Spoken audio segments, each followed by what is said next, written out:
Nakakakilabot po na babala ni Roddy Baldwin at ng matandang babae na si Nanay Dimitri na may malakas pong magaganap na lindol at tsunami sa Mindanao. So without further ado, let's begin. Bago po natin talakayin ang post o babala po ni Roddy Baldwin at ng matandang babae na si Nanay Dimitri, ay tignan po muna natin tong pattern bago po nagkalindol ang Japan na 7.6. Kaya nung napanood ko po yung viral videos na naglabasan naman yung isda, ay agad-agad po ako gumawa ng video dahil nakita ko ito na ito din nangyari sa Japan bago nagkalindol.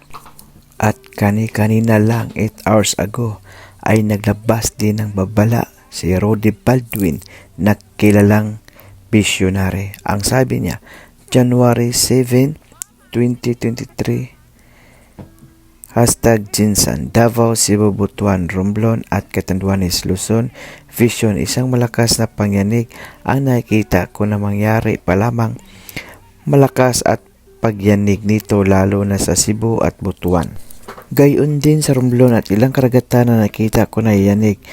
May nakita akong aksidente sa karagatan ng Romblon at Cebu. Matinding aksidente sa karagatan ang nakita ko sa matindi pang impact nito na siyang ikasawi ng ilan ang Catanduanes.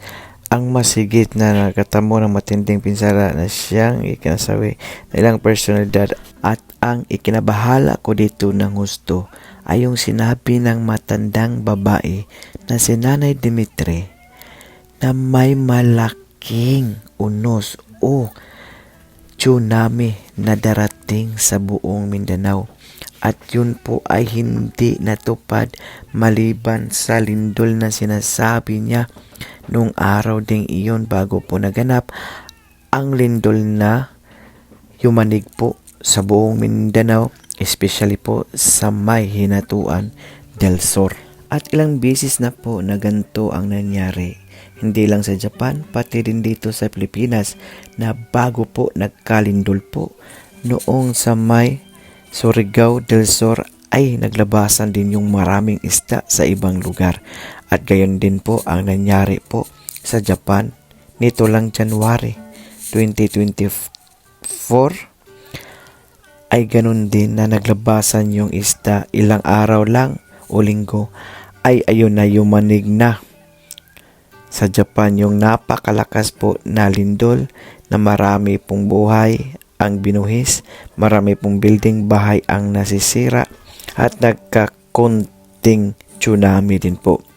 At ang inalala po natin dito ay yung makakatotoo po yung babala o vision po ni Nanay Dimitri na magka-tsunami na halos aabot po sa 30 meters yung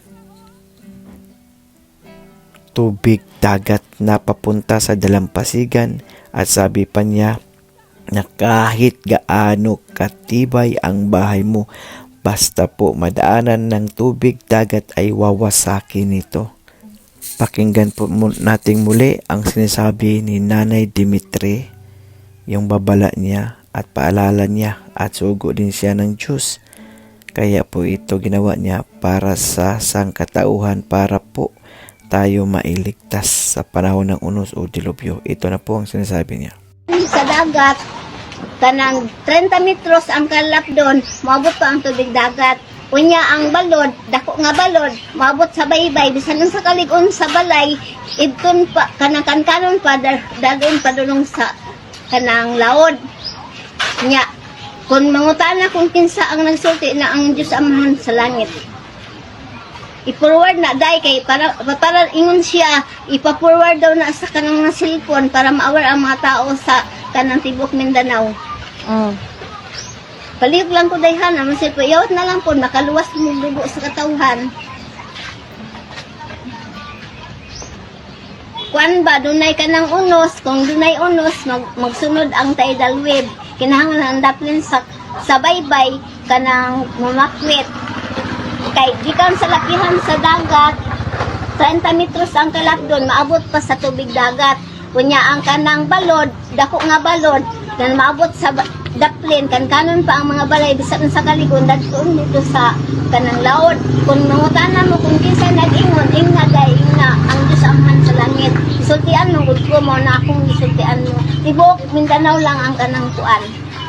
Kanang trahedya mo abot. Iya mo guna sa yawa na ba? Naimingon nga, magampo lang ito sa Ginoo, gisultian na ganita, di ka matoo. Ang uban, ugwi ko unta sinuwi, manakay tag-arka. Kinagay mo ugabi ay, mo naman po ni ang arka nato samtang wa pa maabot si Ginoong si Kristo si kaduhang pagbalik. Ang uban pa, di man to, di man kumuto sa anong istorya day. Yung ko sagdi lang ko, di mo mutuo, napamingon na, masugdan na. Masugdan na daw ko, okay lang gihapon, basta makaingon ko sa mga tao. Diri sa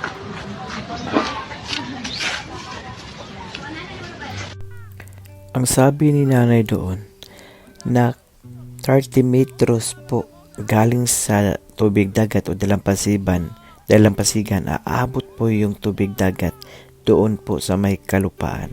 At ang sabi niya, at kahit gaano pa katiba yung bahay ay talagang wawasakin po ng tubig dagat.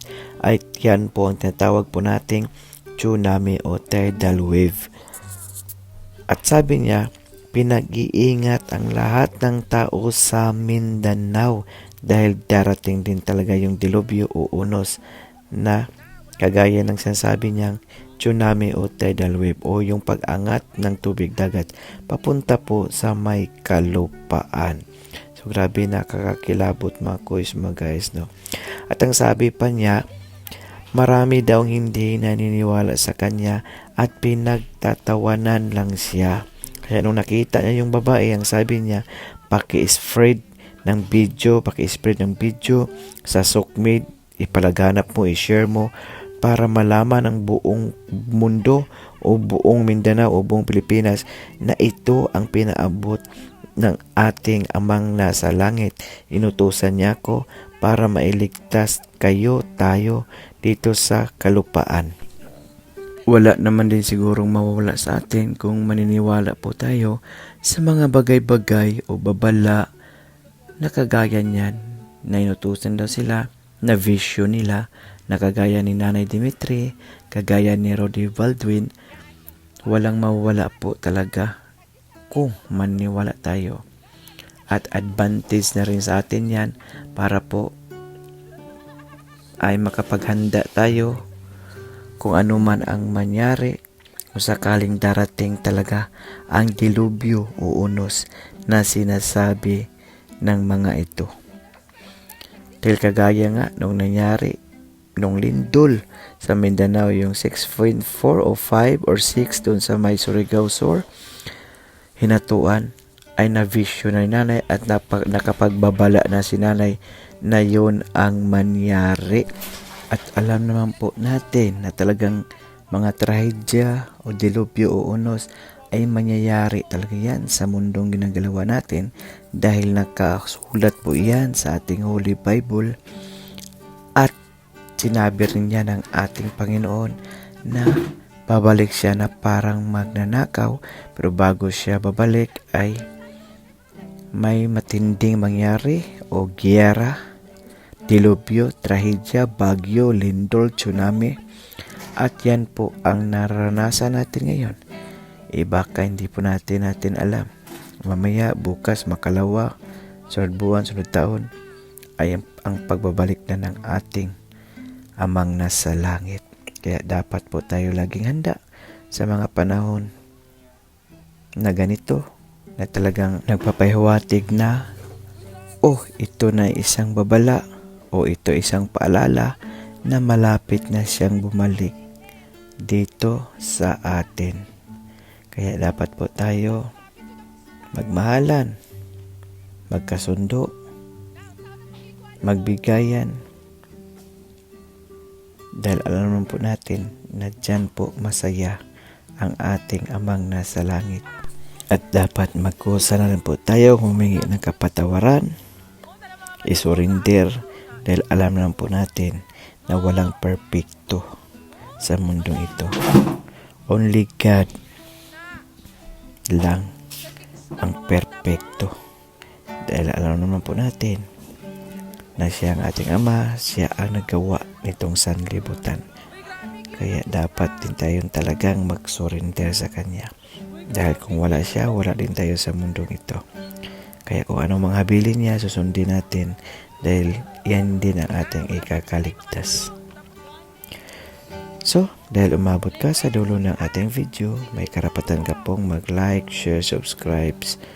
So for now, I'm Ken Pilipinas. God first, God bless all. Peace.